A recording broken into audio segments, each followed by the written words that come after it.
तीनों कृषि कानूनों की वापसी के लिए आंदोलन कर रहे किसानों और सरकार के बीच फिलहाल बातचीत बंद है, लेकिन राजनीति बहुत ज्यादा हो रही है। तमाम मेहमान हमारे साथ हैं। धर्मेंद्र मलिक जी, क्या कोई समाधान है? क्योंकि लगातार ये होता है, दिन भर दिन गुजरते जा रहे हैं, राजनीति आती जा रही है, 12 दौर की बातचीत हो गई है, किसानों का जमावड़ा बढ़ता जा रहा है, सुरक्षा के इंतजाम बढ़ते जा रहे हैं, यानी कि स्थिति और तनावपूर्ण होती जा रही है। कोई समाधान है आपके पास? जी जी, नहीं तनावपूर्ण समाधान है। समाधान तो सरकार के पास है, हमारे पास क्या हो सकता है। लेकिन 3-4 चीजें मैं कहना चाहता हूँ। फिर मेरे पास समय भी नहीं है, तबीयत भी खराब है। आपने जो क्वेश्चन किया था, बहन जी हैं भाजपा की प्रवक्ता, सम्मानित है, महिलाओं का सम्मान करते हैं, उन्होंने जो बातें कही मैं स्पष्ट कर देना चाहता हूं कि जो सरकार का हैंडलिंग का तरीका है वही गलत है। पहली 2 दौर की वार्ताओं में 3 दौर तक तो सरकार ये खोजती रही कि कोई पाकिस्तानी कनेक्शन मिल जाए, नहीं मिला। फिर उन्होंने एक नया एजेंडा लाया कि खालिस्तानी कनेक्शन मिल जाए। फिर ये कहने लगे मूवमेंट पंजाब का है, खालिस्तान है, ये है वो है। तब हमारी हरियाणा की खाप पंचायतें और जो हरियाणा के लोग टिकरी बॉर्डर पे आए और उत्तर प्रदेश के लोग गाजीपुर पे आए, तब इनको लगा कि अब ये भी एजेंडा आपका चलने वाला नहीं है। मेरे आप सुन लें, मैं शालीनता से सुना है। तो उसके बाद जो है 10 दौर की वार्ता सरकार ऐसे ही निकाल चुकी थी। 11वें दौर की सरकार ने एक बात कही है। 11वें दौर में कहा है कि हम 18 महीने सस्पेंड करने के लिए तैयार हैं। इतनी सी तो वार्ता की प्रगति है। जो कह रहे ना कि हम बार बार बुला रहे, बहुत सम्मान दे रहे, उसका भी आप देखिए 5 घंटे की वार्ता में केवल 15 मिनट बात होती है। 10 वार्ता में कृषि मंत्री ये कहते रहे कि देखिए साहब, बिल तो हम वापस नहीं लेंगे, आप संशोधन बताइए। इतनी सी बात पे बैठक होती रही। 11वीं मीटिंग में ये कहा कि चलो हम 1.5 साल होल्ड पे कर देते हैं, और एमएसपी का कोई जिक्र नहीं किया। तो हमारा ये कहना है कि देखिए, आपने कहा राजनीति हो रही है, राजनीति मुझे तो कहीं दिखाई नहीं दे रही। कोई सांसद विधायक मेरे पास तो सोता नहीं, यहाँ टेंट में आके। अगर कोई सोता आता बैठता तो लगता कि राजनीति हो रही। और दूसरी बात, मैं एक बात स्पष्ट कर दूं, एक ही भाषा है। सरकार का जो तरीका है, सरकार के सुर में जो मीडिया की हाँ में हाँ है, बुरा मत मानना, आपके लिए नहीं कह रहा। इस सरकार का एक ही तरीका हैंडलिंग का, वो आपको दिखाई दे रहा होगा। जिस तरह से पहले आंदोलनों में हुआ, किसान आंदोलन को उसी तरह से तोड़ने का काम किया गया। सब आंदोलन में एक ही भाषा है कि देश के गद्दारों को, इससे ज्यादा मैं कहना नहीं चाहता। इतना कहना चाहता हूं कि इस मॉडल से ये आंदोलन टूटने वाला नहीं है। ये किसान के बच्चे हैं, ठीक है। अगर इनको आप दगाओगे तो 4 गुणी ताकत से खड़े होंगे ये।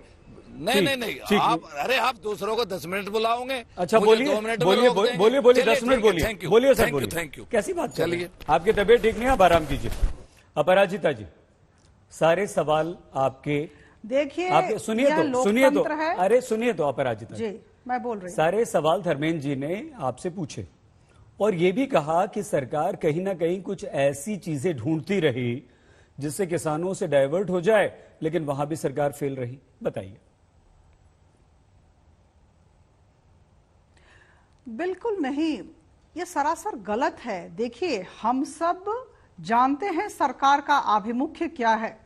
सरकार अत्यंत संवेदनशील है और किसानों के साथ खड़ी है।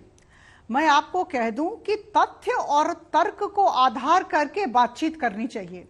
हमें विरोध करना है इसलिए हम विरोध करें, यह बिल्कुल गलत है। यह लोकतंत्र है, इस लोकतंत्र में हम सारे विरोधियों का सम्मान करते हैं। लेकिन जो भी विरोधी हैं, जो भी विपक्षी दल के नेता या सदस्य आते हैं, वो तर्क और तथ्य के साथ आए।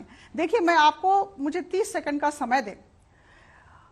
अंतरराष्ट्रीय मुद्रा कोष, इंटरनेशनल मॉनिटरी फंड की जो अर्थशास्त्री हैं गीता गोपीनाथ जी ने क्या कहा? उन्होंने कहा कि इन कृषि सुधारों से भारतीय अर्थव्यवस्था सुदृढ़ होगी। इसके बाद अभी जो सर्वेक्षण को सरकार भी कह रही है, नहीं ठीक है, सुनिए तो, देखिए आप पेश किया गया, उसमें भी यही बातें लिखी हुई हैं। और मैं आपको अपराजिता जी, मैं आपको कह दूं, सरकार भी यही कह रही है ना। 30 सेकंड दे, मुझे बोलने दें सर। नहीं, बाद में आ जाइए, बाद में आ जाइए, विपक्षी दल की बात बाद में आ जाइएगा। मैं आपको ये बता दूं कि जो बात आप कह रही हैं, गोपी जी की बात कर रही हैं, IMF की बात कर रही हैं, भाई सरकार तो साफ तौर पर कह रही है कि ये किसानों के भले के लिए इसीलिए हम ला रहे हैं और किसानों का फायदा ही करना चाहते हैं, इसीलिए हम ला रहे हैं।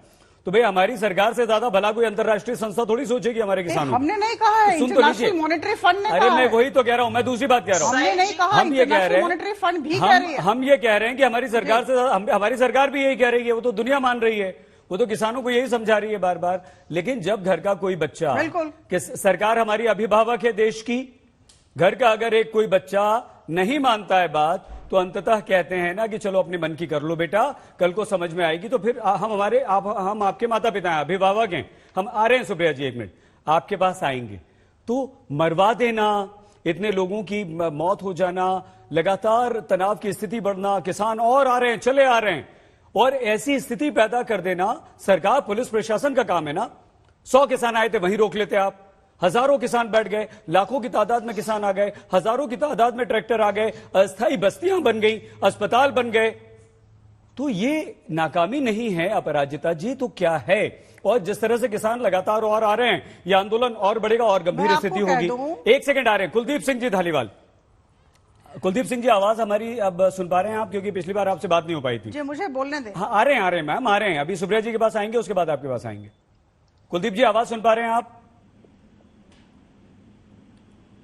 कुलदीप जी, हेलो। हाँ ठीक है, आपकी आवाज आ रही है। बताइए कुलदीप जी, क्या होगा, कैसे समाधान निकलेगा, कैसे किसान उठेंगे, कैसे सरकार मानेगी, या हम यूं ही लड़ते रहेंगे? अंसारी साहब, देखिए, मैं पहले मेरी आवाज कट गई थी। मैं आपके चैनल के माध्यम से सभी जो राजनीतिक दल हैं और जितने भी किसान नेता इस पैनल पे हैं, मैं सभी को ये कहना चाहता हूं कि प्रधानमंत्री जी ने जो कल शब्द कहे हैं, उनको गौर से दोबारा से सुनिए। एक ऐसा ऐतिहासिक मौका आ गया है हमारे पास कि हम भारत की कृषि को बदल सकते हैं।